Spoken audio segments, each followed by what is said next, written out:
The command room at the forward operating base was thick with dust, gun oil, and the low hum of dying generators. Outside the wire, mortars had been probing all night, the kind that told every man inside that the enemy was just testing range before striking harder. The SEAL captain leaned over the map table, voice cutting through the tension. "Any combat pilots here?" A few tired laughs broke out. One operator muttered, "We need a pilot, not a mechanic." Heads shook. No one moved. Then a chair scraped. A woman rose quietly from the back, sleeves rolled, grease stains up her forearms, a faded Air Force patch clinging to her shoulder. "I can fly," she said. The room gave a low chuckle. "You don't look like a pilot." Her eyes stayed steady.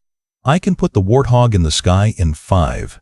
Before we begin, make sure to subscribe to Military and Veteran Stories so you never miss these true tales of courage.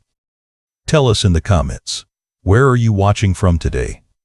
Captain Rachel Torres was 34, and most days on that dusty outpost, she looked like every other overworked name on the duty roster. She signed for batteries. She checked antennas that crackled with sand. She coaxed bulky generators to life by listening to the notes of their rattle, the way a piano tuner listens for pitch. Sleeves rolled, hair tied back, boots scuffed. No swagger, no story. People noticed what they could see. They saw a quiet woman in grease and dust, moving from comms rack to tool chest, from hummed-out inverter to choked air filter. They saw her wave off thanks with a short nod and keep walking. They saw her at the edge of the chow line, eyes on the floor tiles, taking the last cup of burnt coffee without a word. They did not see the cockpit wrist scars she kept beneath a watchband. They did not see the way her gaze cut to the sky every time a distant engine note drifted across the wire. Out here, nicknames find you. Some of the operators called her Radio Tech. They meant it as shorthand, not cruelty. Still, words take root. The name stuck to her back like dust. It was easier to remember her by the wrench in her hand than by what her records once said. There had been 2 tours in Afghanistan, 2 long chains of close air support missions in an aircraft designed for ugly work. The A-10 doesn't win air shows, it wins fights that leave smoke and silence and breathing men on the ground. Rachel learned early to love its stubborn grace. She learned to ride the tremor of the GAU-8 through her ribs without flinching. She learned the rhythm of the radio when a ground element is breaking, how fear makes words crowd together, and how a steady voice can part them. On her second tour, fire climbed into her cockpit during a low run through a valley no map could hold level. The warning lights bloomed red, the smell went chemical and hot, and for a heartbeat she thought she'd met the end her instructors had described in sober tones. She didn't punch out. She flew at home on a wing that wanted to fold, talking herself through checklists with a voice that sounded like someone else's. She landed on a strip with more holes than paint and climbed down on shaking legs. They told her later the footprint in the belly was from a lucky round. They told her later that luck had run out for the pilot on her wing. She did not talk about that day, not when the paperwork moved her sideways, not when a medical board wrote phrases that felt like verdicts. Temporary non-flying status, limited duties, reassignment pending. She did not argue when a logistics major pointed at a maintenance schedule and said they could use her hands on the ground. She nodded. She showed up. She worked. There is a dignity to quiet competence. It does not advertise. It does not chase credit. It just shows up when a cable frays or a breaker pops or a backup set refuses to sync and fixes the thing that must work for the next thing to happen. Rachel found purpose in that rhythm. She watched the young ones learn the weight of exhaustion. She learned the rhythms of this base too, the way the wind came down off the hills at night, the way the ground shook with distant artillery, the hour the flies gave up before dawn. She kept to herself. She ran when she could, circling the HESCO walls in steady loops until her breath found a metronome. She wrote names on a scrap of card and kept it in her boot. She checked the engines of the grounded hog on the far end of the strip every few days because some habits are bones deep. She'd run a hand along the intake lip and listen to the echo in the metal and tell herself she was only making sure the sand didn't gum the works. She never asked for permission to do more. The operators saw what they saw. A woman who fixed radios and made things hum. They did not know why she did not wince when mortars walked the perimeter. They did not know how the word smoke on a radio call could make her shoulders settle, how the phrase friendlies marked could make her breathing slow. They did not know that every small kindness she offered, a spare battery, a tightened strap, a fresh fuse, was a way to keep her hands from asking for what they'd been trained to hold. Respect, in places like this, comes dressed the same as skepticism, simple, understated, built from repetition. The ones who worked closest to her learned first. A crew chief with a busted knuckle learned she carried tape and gauze in her back pocket. A comm sergeant learned she stayed late to log frequencies when the others drifted off. A supply corporal learned that when she signed for gear, it came back cleaner than when it left. None of that looked like legend. It looked like a day done properly. So when the captain asked the room if there were any combat pilots, and the laughs came out dry and thin, and she stood, there was a hollow in the air no one could name. The operators had built a map of the world around them, who runs fast, who shoots straight, who keeps the net alive. In their map, radio tech belonged to the hum of generators, not the roar of engines. She let them believe it. It cost her nothing to be underestimated. It cost no one anything until the night came, when the cost of doubt tallied in lives. Then the quiet strength that had held her steady while men said, "Ma'am, that's not your lane," became the thing that steadied everyone else. She did not plan to rise. She did because the question was asked, and because there are parts of you that never resign their commission, no matter what the paperwork says. And when she said, "I can fly," there was no tremor in it, just the old instrument tone clear, centered, carrying. She did not look for faces to convince. She did not unspool stories to justify herself. She stood in the thin light of a hard room, oil stains drying on her skin, and let the words carry their own weight. The ones who understood looked at the door, toward the runway, toward the sleeping machine at the far end of the strip. The ones who did not understood looked at her sleeves and saw only grease. Both groups were about to learn something. The captain held her in his gaze, a long breath, as if sight alone could lay hands on truth. He had the look of a man who measured risk for a living and understood how thin the line can be between a chance worth taking and a mistake you do not come back from. "What do you fly?" he asked. "A-10 Thunderbolt," she said. It was a plain answer, and it did not try to sell itself. The room answered for her. A murmur, the weight of remembered passes and saved days. The Warthog makes believers of the men who live under its shadow. Still, belief is not trust, and trust is not given in rooms like this, not on nights like this. "She hasn't touched a cockpit in years," someone said near the radios, just low enough to make it sound like a fact and not a challenge. "Even if she can, that bird's dead weight," another voice answered. "It's been parked since the last rotation." Trusting her means trusting lives, the senior chief concluded, and that line hung heavier than the others because it was true. The captain let the words walk the room. He had learned long ago that pushing back against doubt makes it louder. He watched her instead. Rachel did not move. She did not straighten or soften. She let the doubts exist without stepping around them. "You asked for a pilot," she said. "I'm here." Silence again, this time without the brittle edge of laughter. The captain's jaw worked, then stilled. Something decided itself inside him. "Show me," he said. The air shifted. Boots scraped. Radios found pockets. The door opened, and the night fell in cooler than the room, darker than the glow of maps, carrying the far hum of the desert like a held breath.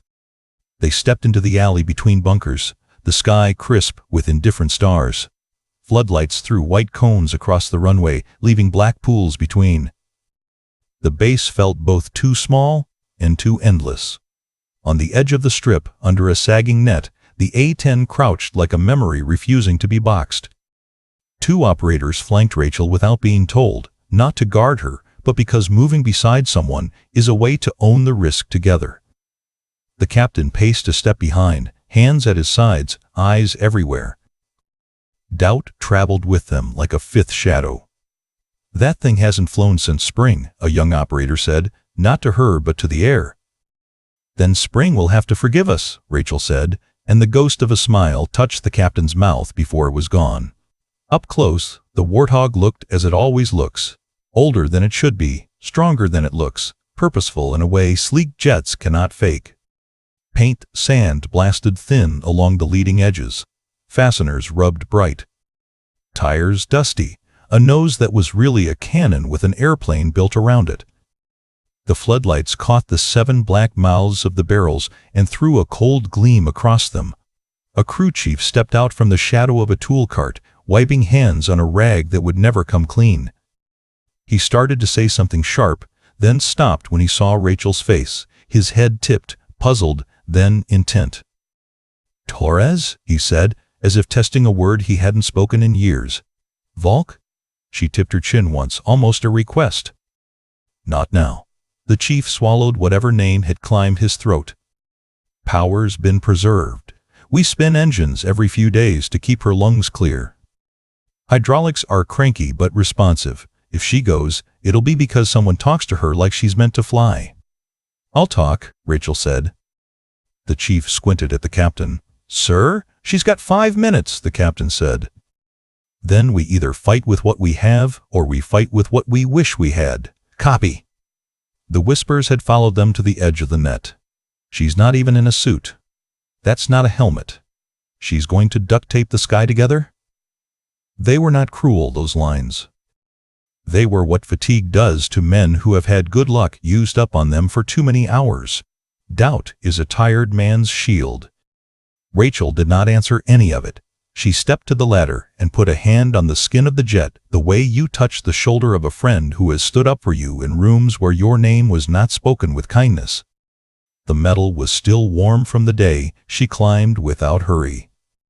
Muscle remembered which rung bites a shin and which latch sticks, unless you lift and pull just so. In the cockpit, the air smelled like oil and dry rubber, and the faint metallic breath that means a machine is waiting. She sat. Harness caught home with a sound her bones recognized. Her hands found switches with the same certainty they found her pulse in the morning. Down below, the captain stood by the nose. He did not look at the men behind him. He looked at the woman in the glass box and at the way her shoulders settled. He had watched enough hands at work to know when a person is at home. The first battery switch went on. Panels blinked, hesitated, settled. The HUD flickered to a shy green. Rachel tapped a gauge with a knuckle, the way you wake a sleepy child. Radios coughed with static, then held a carrier tone like a single held note. "Ground, this is." She paused, eyes on the sky as if asking permission. "This is Valkyrie." "Power on. Systems waking."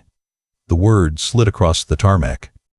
Heads turned as if someone had said a prayer too loudly. Somewhere near the tail of the jet, the young operator who had joked about duct tape muttered something like an apology to no one in particular. The right engine spooled with a cough that sounded unhealthy until it didn't.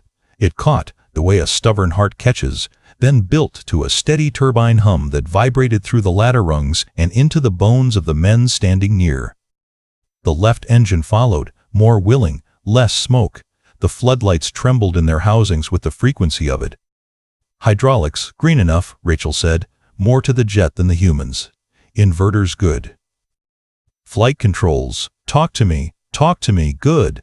She ran the stick through small arcs. The A-10 flex ailerons like a big old bird remembering a migration route. "Valkyrie," the captain said on the ground-to-air net, his voice flat as steel. "You will not lift unless I say lift." "Copy, Captain," she answered. "I'll not lift until you say the word." The base had changed during those few minutes. Where there had been almost laughs and brittle cynicism, there was a kind of pale quiet that men wear when they realize they might get to see daylight after all. Hope is not loud. It is a held breath, a steadying hand, a set of shoulders lowering a quarter inch. "Runway's hot," the chief reported, one hand on the radial, another on his rag. "Netting clear." We've got mortars probing again. They're getting bold. Through the canopy, Rachel could see the far edge of the world beyond the wire. Darkness crouched along the hills. Somewhere beyond those ridges lay the team that had not come home with the rest, trading blood for minutes for the chance that this old hog would breathe. The captain spoke quietly into the net. All stations. If this goes, we shift posture. If it doesn't, we get small and dig deep. On my mark. Rachel set the brakes and eased the throttles, a whisper forward, feeling the engines lean into their own weight. She watched the needle settle. She set radios to the frequencies she knew from muscle memory, because even after years, your hands remember the path home. Last-minute advice? She asked the chief. He smiled with only one side of his mouth. She doesn't like to be rushed. Treat her like a lady, and she'll punch a hole through a mountain for you. Rachel breathed once, deep, and the breath was steadier than the air in the room had been. She looked at the captain through the canopy glass. He looked back and lifted 2 fingers from his side, the way a man does when he is surrendering to a decision he has already made. "Show me," he said, and the word in his mouth meant more now than it had inside. "Brakes off." The hog rolled, slow at first, heavy, feeling its own knees. Rachel taxied like she was afraid to wake a sleeping child. On the flight line's edge, the operators watched without commentary. The ones who had muttered earlier found their hands in their pockets, as if that could anchor them to the ground when the night tilted. At the hold short, Rachel paused. She looked left. She looked right. No traffic, but doubt.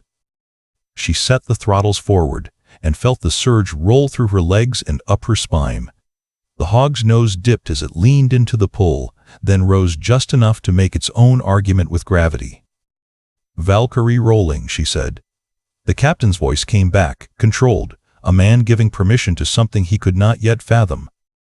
"Valkyrie, you are cleared!" He did not finish, because the first mortar fell close enough to shake dust from the floodlights.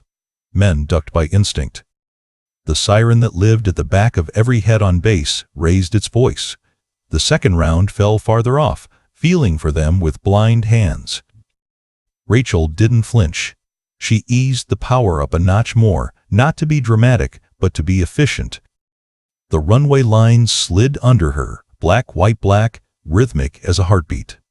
"Cleared for immediate," the captain finished, and in the breath between "for" and "immediate," every man in earshot realized the pivot had happened. The room, the base, the night itself had chosen to believe. She did not rotate. Not yet. She lifted the nose slightly to lighten the front wheel and let the speed build in the belly of the machine. The hog likes to fly when it's ready, not when you insist. She gave it the grace of a second more. Then she took the sky, as if it had been waiting with its hands out. Wheels up. Gear coming home. The desert fell away until the perimeter lights looked like tiny stitched wounds in a larger dark. "Valkyrie airborne," she said, just as the first real laugh of the night peeled out of a throat down on the tarmac. A single, shocked bark of joy that embarrassed its owner. It spread anyway, not as laughter, but as a loosening. Not everyone was convinced. A voice on the net. "She said 5 minutes. Anyone can lift. Staying up is the trick." "Then watch," the chief said, not on the net but to the men closest to him, as if he'd wagered his rag and his heart on it. The captain did not speak again for a few breaths. He watched the shape against the stars grow smaller, then turn, then lean into the valley where the day had gone wrong for the ones who were not yet home. He did not have to ask the men behind him to be quiet. They were. "Tell me what you're thinking," the senior chief said to him at last, stepping close. "I'm thinking we asked for a pilot, and the night sent us a war story we're not ready to hear," the captain said without emphasis. "And I'm thinking if she is who I think she is, we owe her our full attention." Up in the cockpit, Rachel tuned in the ground elements traffic. It sounded like broken glass and grit, men holding too tight to words they needed to say faster. She did not judge them. She searched for a call sign in the noise, found Hammer 2, held it with the edge of her mind. "Hammer 2, Valkyrie on station," she said, voice level. "Say position and mark." Static, then a man with sand in his throat, Valkyrie, Hammer 2, Red Smoke, West Spur. Friendlies danger close, east of smoke. We are black on good options. Copy Red Smoke, friendlies east, she answered. Hold what you've got. On the tarmac, a few of the operators traded glances. The cadence was wrong for radio tech. The tone belonged to the voice you hope reaches you when the world narrows. She hasn't touched a cockpit in years, the earlier skeptic said again, softer now, as if trying the line on for size and finding it too loose. Some things don't rust, the crew chief said. Rachel checked ammo, fuel, winds. She ran a thumb across a small, faded hog silhouette on her forearm without thinking, and then closed her hand into a fist as if tucking the gesture away. She rolled in, not to attack yet, but to look with a pilot's eyes the way a medic looks at a wound and sees where to cut and where to leave alone. On the ground, the captain listened to the net and to the men around him and to the old animal sense that tells a leader which way the night will lean. The laughter of moments ago had folded into a quiet as taut as a tripwire. He let it hold. What would you have thought, the narrator asked softly, if you were in that room? If you had placed your fear into the hands of a stranger who said she could carry it, would you have looked at the grease on her sleeves or at the steadiness in her eyes? Would you have measured years or measured heartbeats? It is not a question for guilt. It is a question for truth. Valkyrie, the captain said on the net, voice clipped. You said 5 minutes. You've taken 4. Then I'll use the 5th well, she said, and he heard, not bravado but a small, sober humor that lives close to courage. He nodded to no one. All stations, he said to his own, shift posture. If she opens a door, we move. The senior chief looked down the line of men who had been mocking seconds ago and saw their mouths shut, their shoulders square. He realized that the room had been waiting for permission not to doubt. He realized they'd just received it. Valkyrie, came Hammer 2 again, words shredding under fire. Enemy armor near the smoke. We can't.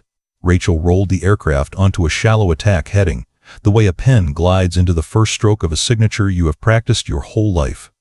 The Hog's nose dipped, the cannon's black mouths peering into the dark as if they already knew the language the night spoke. Copy armor, she said. Stand by. Back on the runway, the crew chief pressed his rag to the side of his neck and whispered a thing. Men whisper when they remember what they are for. The skeptic beside him didn't answer. He had his head tipped back as if counting stars. Trusting her means trusting lives, the senior chief had said. He looked at the captain now, eyes asking if the math still held. It does, the captain said, and no one knew if he meant the math of risk or the math of faith. In ruse like this, they turn out to be the same. The laughter, the mutters, the lines that had kept fear at bay without offering any real shelter. Those things had drained out of the night. In their place stood a woman in a cockpit and a base that had decided to believe in the oldest measure of a soldier there is, show me. And then the desert listened, because the desert always does, for the sound that separates rumor from reality. It came low. It came with weight. It came with the first short, controlled burst of a gun that tells men to keep their heads down and their hearts up. Somewhere between the first round and the second, doubt finished the last of its breath and lay still. The captain keyed his radio, voice a notch softer. Valkyrie, he said, and though he did not say the rest aloud, everyone on that net heard the word that followed, the word no officer spends easily. Go. The desert night stretched wide and black as the small group moved across the cracked tarmac. Floodlights hummed overhead, throwing hard white cones into the dust, leaving shadows deep enough to hide doubt. Every bootstep crunched like it might echo all the way to the mountains where the enemy gathered strength. At the far end of the strip, beneath a sagging camouflage net, the hulking silhouette of the A-10 waited.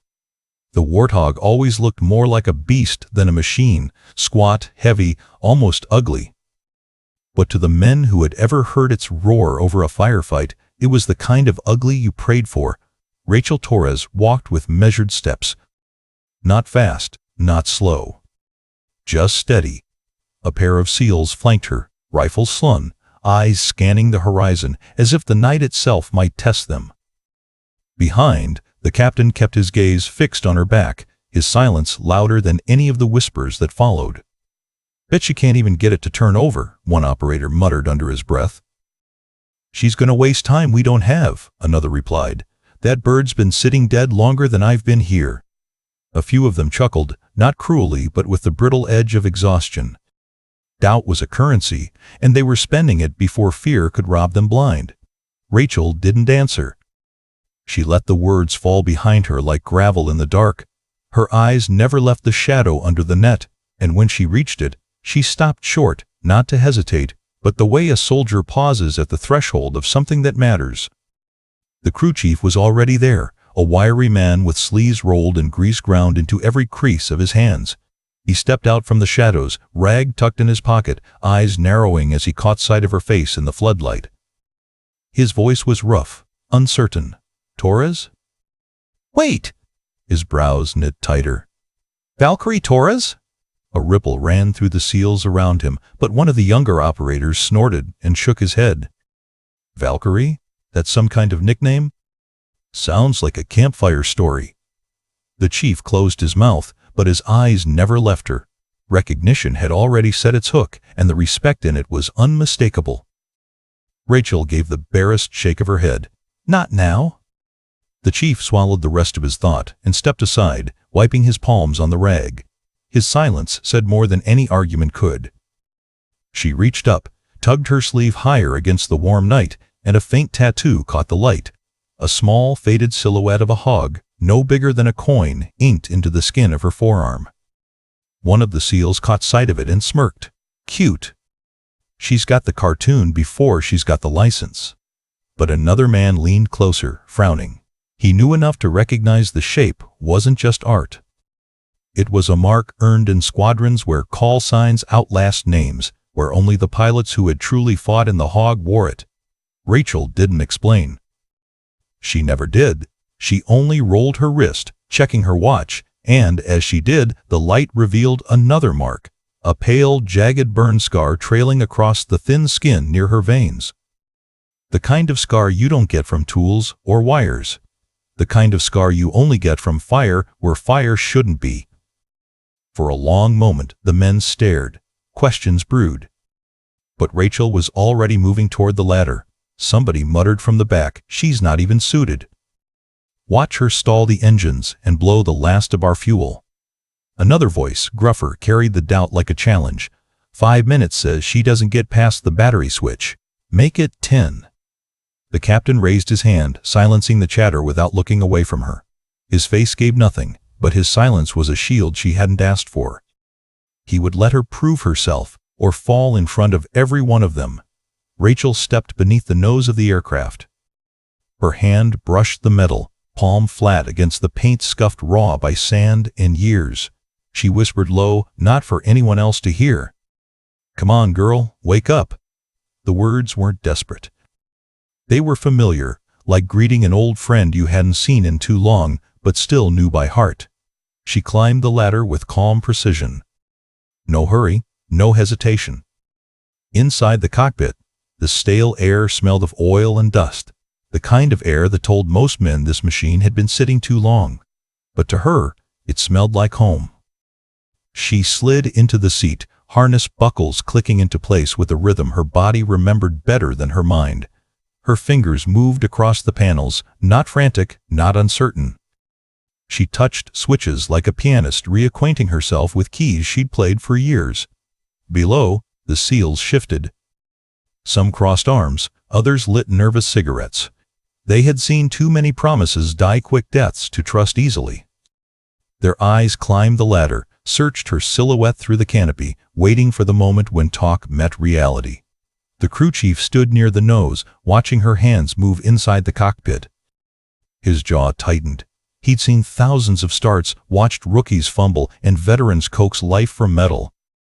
And in the smooth, efficient movements of Rachel Torres, he recognized the ladder. "She knows her way around it," he murmured. One of the younger SEALs snorted. "Knowing and doing aren't the same.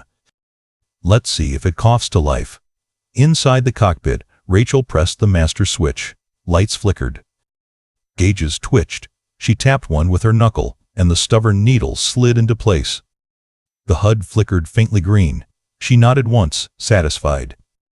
"Battery online. Systems waking," she spoke softly, her words barely audible outside, but the crew chief heard them through the open canopy.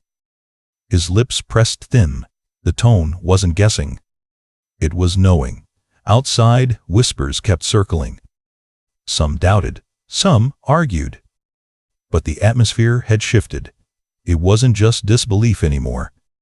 It was tension, the kind that holds breath and waits for the first cough of an engine to prove everyone right or wrong. Rachel's hand lingered over the throttle. Her eyes closed for half a heartbeat. In her mind, the desert night faded. She was back in another valley, years ago, smoke curling from ridges, ground forces screaming for cover, her own wingman's voice crackling and then vanishing. She opened her eyes again, steady. She was here now, and this machine was hers to wake.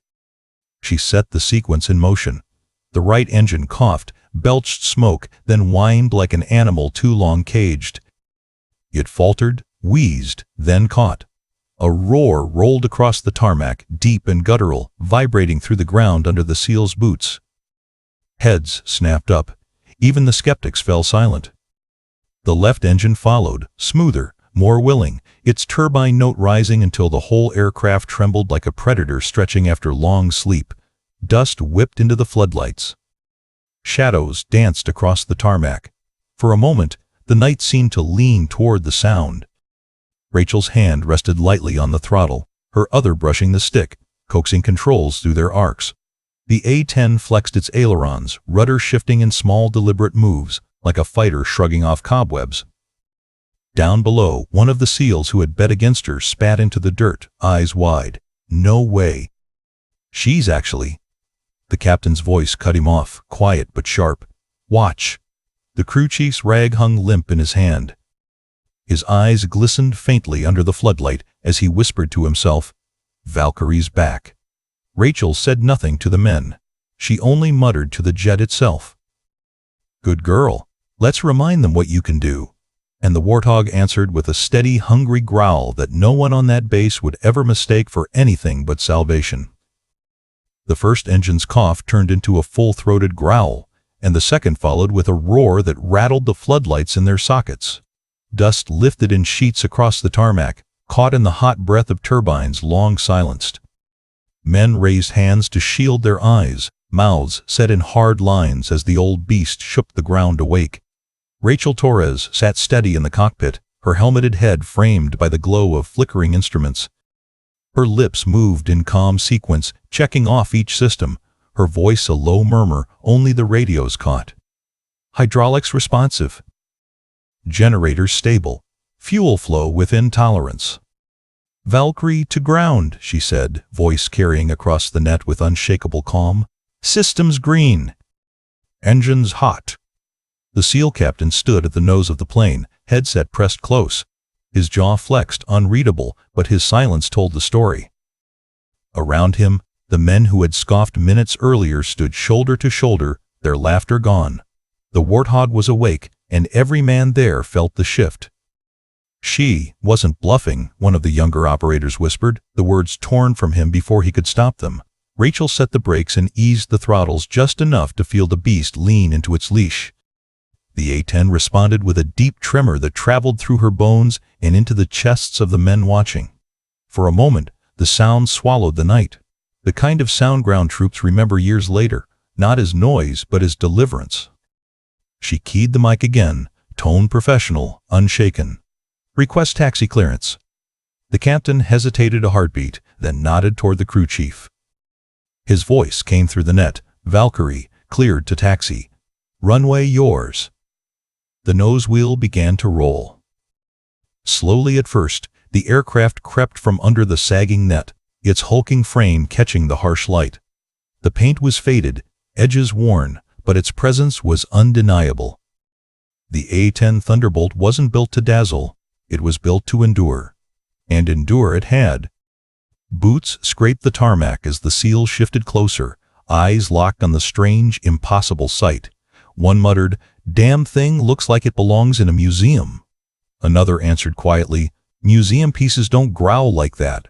Rachel guided the hog down the taxiway, hands sure on the stick and throttles. Every flick of her fingers, every glance across the instruments spoke of someone not relearning but remembering. The cockpit lights reflected off her visor, and for the first time in years, her heartbeat matched the rhythm of a machine that had once been her second skin. Inside the command post, radios crackled as watchstanders reported fresh movement outside the wire. Mortar tubes. Enemy probing again. The night was tightening its grip. Rachel's voice cut in, cool and controlled. "Copy mortar signatures. Give me grid." A sergeant read off coordinates. Rachel nudged the hog onto the runway centerline, holding position at the threshold. She glanced once at the floodlit figures by the nose, their arms crossed, their doubts still visible in the slope of their shoulders. She didn't ask for belief. She asked for nothing. She just flipped the master arm switch. "Valkyrie to ground," she said. "I'll take a low pass. Test flares." "Stand by." The captain's reply came after a long beat. "Copy, Valkyrie." "Your discretion." Throttle forward, engines howled, and the hog surged down the strip, its nose lifting with deliberate patience. At 100 knots, the front wheel grew light. At 130, it left the ground, heavy wings clawing into the black. Dust spiraled in her wake, swallowing the runway lights until they looked like fading stars. On the tarmac, men tilted their heads skyward. The skepticism in their faces faltered as the silhouette banked against the stars. For the first time that night, the A-10 was not a rumor. It was real, airborne, and in the hands of a woman they had mocked as a mechanic. Rachel pulled low over the base perimeter, HUD glowing green. Her eyes tracked the faint flashes beyond the wire, the telltale arcs of mortar fire prepping for another test.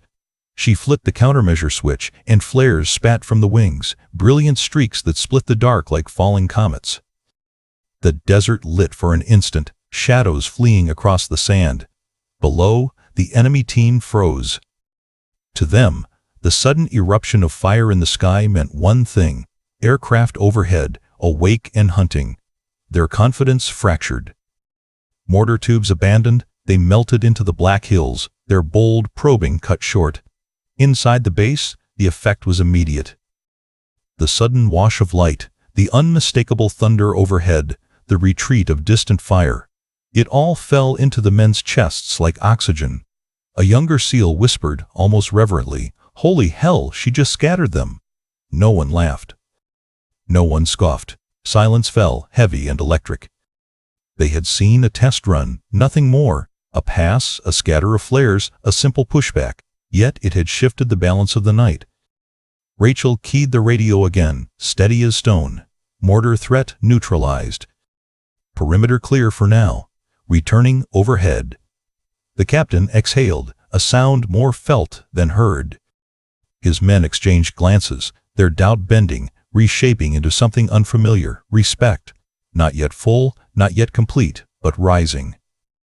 The crew chief wiped a hand across his mouth, voice hoarse as he muttered, "She wasn't bluffing. She never was." Rachel circled low, her hog a dark predator against the stars. She looked down at the tiny figures on the tarmac, men who had doubted, mocked, and measured her against their own narrow expectations. She didn't resent them. She understood. Trust isn't given in places like this. It's earned, run by run, breath by breath. She pushed the stick gently, banking over the FOB once more, her voice calm in their ears. "Ground, Valkyrie. Bird is alive. Ready for tasking." The captain pressed the mic, eyes never leaving the silhouette overhead. His voice carried weight it hadn't before. "Copy, Valkyrie. Stand by for mission brief." On the tarmac, one of the operators who had scoffed earlier rubbed a hand across the back of his neck, shaking his head. "I thought she'd embarrass herself." Another answered softly, "She just embarrassed us." For the first time all night, hope felt heavier than fear. The desert valley was bleeding fire. Lieutenant Cross pressed his helmet against the shattered wall of a mud-brick compound, radio crackling in his ear. His men were pinned in the open, ammo low, mortar rounds walking closer every 30 seconds. Sparks rained as another enemy RPG slammed into a wrecked Humvee. "Hammer base, this is Hammer 2, Cross shouted into the net, his voice raw. "We are black on ammo. Danger close. Breaking point here. If air doesn't show up in the next 2 minutes, we're finished," Static hissed. His heart sank. And then, "Copy that, Hammer 2, came a calm woman's voice. "Valkyrie inbound. 3 minutes out." Cross froze. The name meant nothing yet, but the tone was steel wrapped in calm. He pressed the mic again, disbelief in his voice. "Hammer 2 copies. Whoever you are, keep that coming. We're not dying in this valley." Above the mountains, Rachel Torres leveled the Hog into her attack run. Her hands were steady, her breathing slow. She keyed the master arm, and the GAU-8 Avenger cannon spun to life beneath her. The deep vibration shook through the cockpit, into her bones, the same way it had 60 missions before.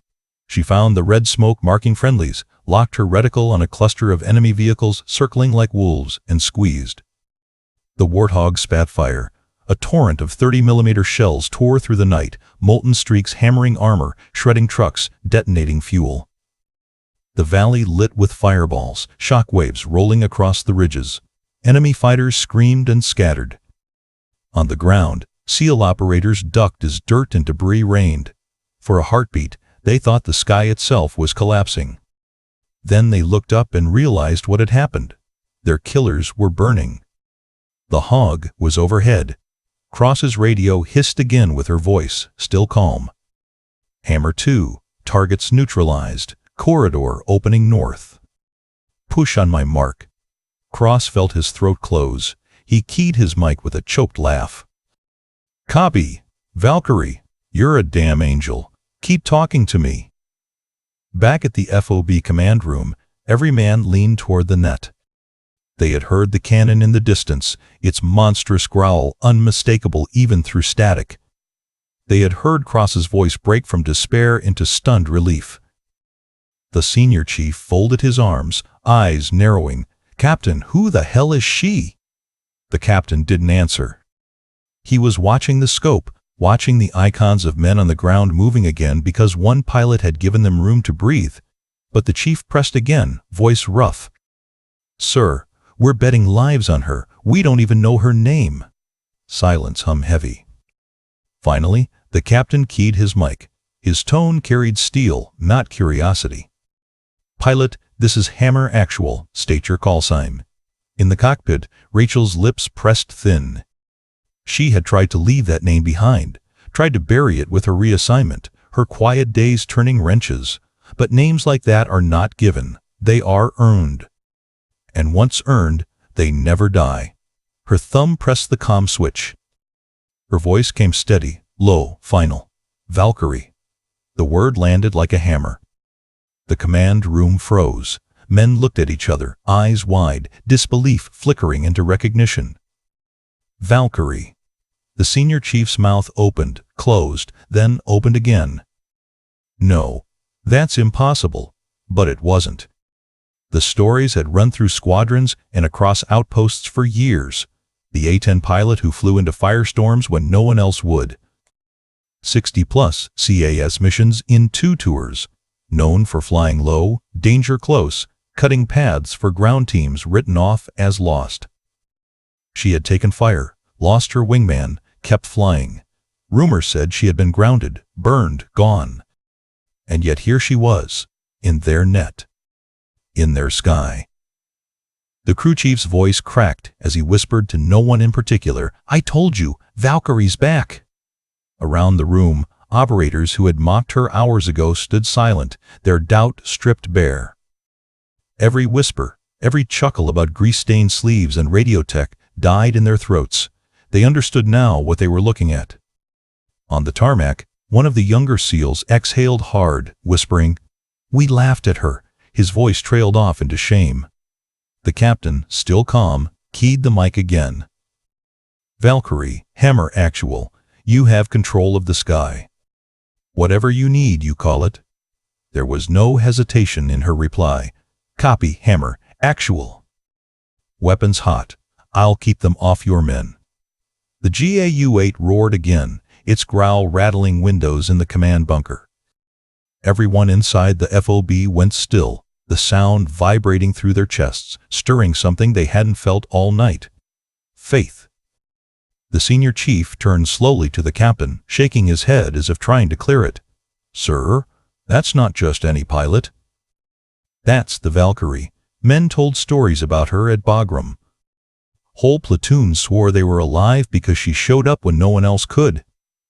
The captain's eyes stayed on the scope, but a faint shift touched his expression, a respect not shown lightly. "Then tonight," he said quietly, "she's ours." Outside, the Hog thundered low across the valley, spewing flares as enemy tracers clawed for her. She banked sharp, lined up another run, and the cannon spoke again, tearing trenches apart, crushing the last hope of an enemy who thought the SEALs cornered. On the ground, Lieutenant Cross dropped behind cover, ears ringing from the roar, but his face split into a fierce grin. He pressed his mic, voice ragged but alive. "Hammer. 2 copies. Valkyrie, you just turned hell into daylight. Keep it coming." Up above, Rachel smiled faintly beneath her visor, though her voice stayed flat, professional. "Copy that. Stay low. Keep moving. I'll cover you until the last man is clear." And down in the FOB, the men who had once called her Radio Tech stood silent, goosebumps crawling their arms. Because they knew, beyond any shadow of doubt, they were watching a legend write itself in real time. The valley burned like a forge. Plumes of smoke curled upward, red flames clawing into the night. The roar of rifles and mortars mixed with the deep, guttural thunder of the Hog circling above. Rachel Torres tightened her grip on the stick. Her HUD glowed green with hostile signatures, dozens still pressing against the SEALs' fragile perimeter. They were bleeding ammo, dragging wounded, one break away from collapse. She keyed her mic, her voice even. "Hammer 2, Valkyrie, I'm danger close. Mark your smoke." On the ground, a red plume burst skyward. Lieutenant Cross crouched low, shouting into his mic. "Cleared hot! We need it now!" Rachel lined her reticle, heart steady. The Hog dove, wings wide, the GAU-8 spinning up with its unmistakable growl. She pressed the trigger. Brr. 30mm shells ripped the ridgeline apart. Enemy armor erupted, vehicles cartwheeling in fire. The shockwave flattened fighters into the dirt. To the SEALs, the sound was salvation itself. "Corridor open north," Rachel reported calmly. "Move now." Cross didn't hesitate. "You heard her." "Push north." The operators surged through smoke and wreckage, rifles snapping, boots pounding against bloodied sand. They weren't retreating anymore. They were breaking out. But the enemy wasn't done. From a ridgeline, a shoulder-fired missile streaked skyward. The cockpit screamed with warning tones. Rachel yanked the stick, rolling hard, flares blasting from her wings. The missile veered, blinded, detonating harmlessly in a blossom of fire behind her. The Hog shook, armor rattling, but she steadied. "Still flying," she breathed, then keyed the mic. "Hammer 2, keep pushing." "I've got you covered." On the ground, SEALs glanced up, eyes wide. One young operator, face streaked with blood and dust, raised his fist and shouted, "Valkyrie!" Another answered, "Valkyrie!" "Valkyrie!" The chant spread, raw, desperate, alive. In the chaos of fire and gun smoke, hardened men called her name like a battle hymn. Rachel didn't hear it. She was too deep in the fight. Another pass, cannon roaring, mortar pits shredded. Machine gun nests silenced. Each run carved a new path through enemy lines, each burst keeping the SEALs alive for another sprint north. By the time the first extraction chopper appeared on the horizon, the corridor was clear. Burning wreckage marked the trail she'd cut. Cross called it in, voice raw. "Hammer base, Hammer 2. LZ secured. We're moving to extract. Tell Valkyrie, tell her she just rewrote the map." Rachel's voice came back, cool, though sweat poured down her temples. "Copy. I'll circle until the last man's aboard." The helicopter swept in low, rotors kicking sand into wild swirls. SEALs sprinted the last stretch, dragging wounded, firing bursts at stragglers. Above, the Hog rolled in again, hammering a final cluster of fighters foolish enough to advance. "Last man aboard," Cross shouted, hauling himself into the bird. The chopper lifted, tilting toward the north. Dust blasted across the LZ. Still circling, Rachel keyed the net. "Hammer 2, Valkyrie." Valkyrie. Safe skies. Godspeed. Cross, panting, pressed his mic with a grin that cut through exhaustion. "Valkyrie, we'll never forget this night. Copy that." The FOB was quiet when the Hog returned. Dawn painted the horizon in pale gray, smoke from the valley trailing like bruises across the sky. Rachel eased the aircraft down onto the cracked strip, tires squealing, dust boiling in her wake. The turbines whined as they spooled down, the deep growl fading into silence. She sat in the cockpit for a long breath, helmet heavy, heart steadying. Then she unclipped the harness and climbed down, boots hitting the tarmac with a hollow thud. Her flight suit was streaked with soot and sweat. Her eyes were tired but unflinching. She pulled her gloves free, tucked her helmet under her arm, and walked toward the waiting circle of men. No one spoke. The SEALs who had mocked her as radio tech hours earlier now stood in silence, their eyes fixed on the woman who had pulled them out of the fire. The weight of the night hung in the air. It wasn't the moment for cheers. It was the moment for respect. The SEAL captain stepped forward. He stopped in front of her, boots crunching softly on the gravel. His eyes searched hers for a moment, then he drew himself upright. Slowly, deliberately, he raised his hand in salute. The gesture froze the entire base. Rachel returned it, crisp, precise, equal. Then, one by one, every man around the circle lifted his hand. Senior Chief, young operator, wounded leaning on their brothers. All saluted the woman they had once dismissed as a mechanic. The air was heavy with silence, the kind that carries more weight than applause ever could. For a long moment, nothing moved. Then the captain lowered his hand. His voice was low, meant only for those close enough to hear. "She's one of us now." It was the highest honor they could give. Rachel only nodded. She didn't need words. The respect wasn't in what they said. It was in the salute, in the silence, in the shift that would never be forgotten. The sun was climbing now, faint streaks of orange brushing the edges of the desert sky. Smoke drifted across the FOB, carried eastward by a tired wind. The chaos of the night had given way to an uneasy calm, the kind that follows battles survived, but not yet fully processed. Rachel Torres walked slowly toward the hangar, helmet under one arm, gloves dangling from her hand.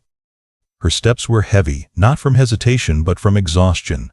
She looked like any other pilot coming off a mission, sweat-soaked, streaked with soot, eyes ringed with fatigue. Yet every pair of eyes on the tarmac followed her. A young SEAL started to step forward, words on his tongue, gratitude, awe, something. But she stopped him with a small shake of her head. "Don't thank me," she said quietly. "Just keep each other alive. That's the only thanks that matters." The operator swallowed, nodded, and stepped back. Her tone carried no arrogance, no grandstanding. Just truth. The SEAL captain lingered at the edge of the group, his arms folded, his face unreadable. When she passed, he spoke low, almost to himself, but the words carried. "She's one of us now." No one argued. No one doubted. For hours earlier, they had chuckled at her sleeves, her grease-stained arms, the Air Force patch that looked more like decoration than service. They had called her radio tech. They had doubted her claim to fly. And yet, when the moment demanded courage, it hadn't been the loudest voice in the room that answered. It had been the quietest. That is the thing about courage. It doesn't always roar. Sometimes it whispers. Sometimes it's a single line spoken in a dim command room, "I can fly." And sometimes that whisper is enough to change the course of a night, a battle, even a life. The men who had saluted her would remember that lesson for the rest of their days. That appearances can lie, that humility can hide strength. That respect must be earned, not assumed. They would remember the way she carried herself, not demanding recognition, not chasing glory, but simply stepping forward when no one else could.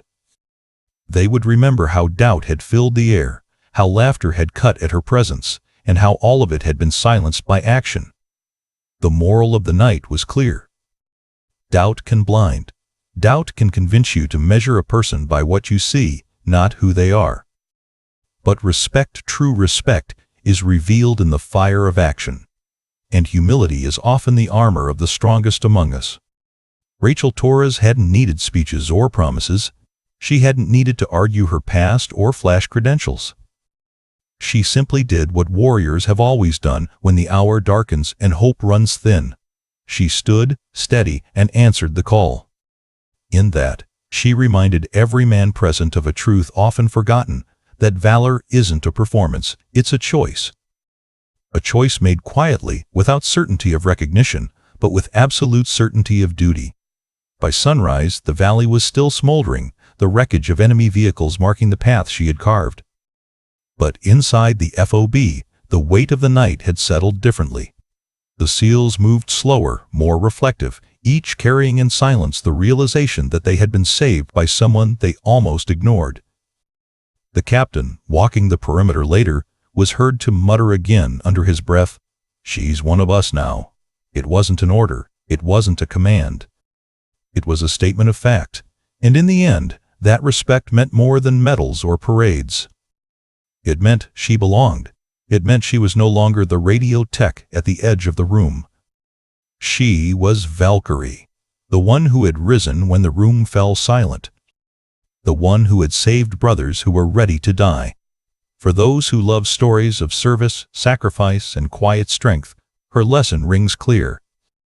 True courage rarely announces itself. True strength doesn't always shine on the surface. And true warriors are often those who carry scars not on their sleeves but deep within, hidden until the moment they are called.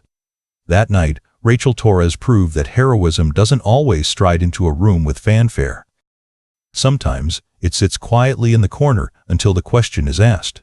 And when it rises, the world never forgets. Because courage isn't always loud. Sometimes it's just 4 quiet words, "I can fly." They mocked her, doubted her, even tried to laugh her out of the room. But when the night demanded courage, she rose and saved them all. Not with boasts, not with words, but with action. That's the kind of quiet strength that changes battles, the kind of valor that lingers long after the smoke clears.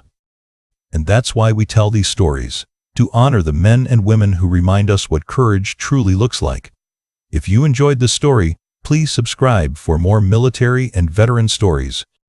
These stories keep the courage alive for generations to come. Leave your salute in the comments and tell us, where are you watching from today?